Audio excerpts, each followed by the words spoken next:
You know, you might wonder how exactly the plants that you get to buy in the garden centers get to you from wherever they came from.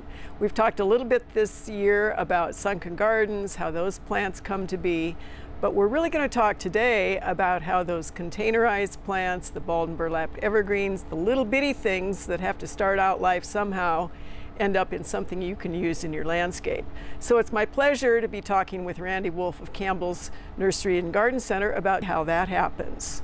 So Randy, just exactly how do those little tiny plants come to you from where before they end up being big enough to send out to consumers? Well, our little tiny plants, we know them as liners in the industry, and they come to us from a myriad of suppliers from all over the United States and even in Canada. These shrub liners that we have here happen to come from Canada, and we received those about 10 days ago in a refrigerated truck.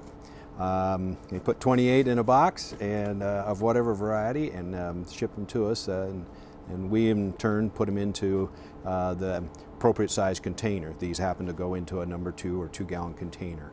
We'll start them in a cool greenhouse, grow them slow, try and get some roots on them, and if I do my job correctly and the weather cooperates a little bit, we'll have a saleable plant to come first part of May or end of May.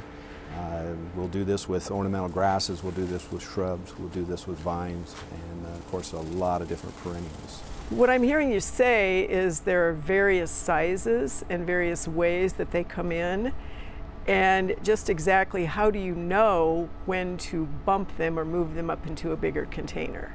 We look at the root system, and you're right, we've gotten away from bare root. We do very little bare root anymore. A lot of it is the small containers, and some of the containers will actually help produce a nice fibrous root system.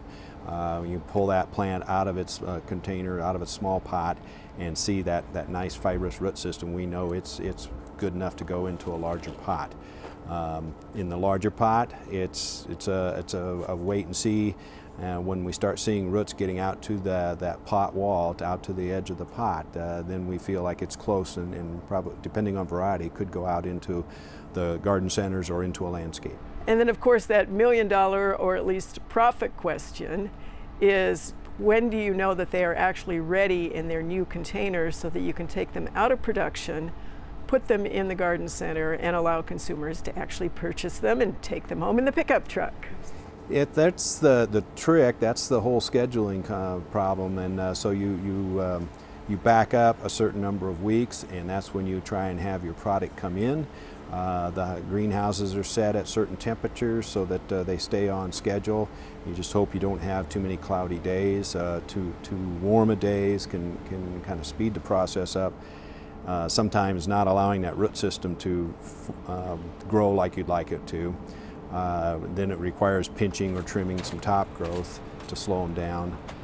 The other thing is we shoot for times when we have a market for them. And obviously spring is one of those times, a major period for us. But we also do landscaping throughout the summer and into the fall, and so we'll want product for those times as well.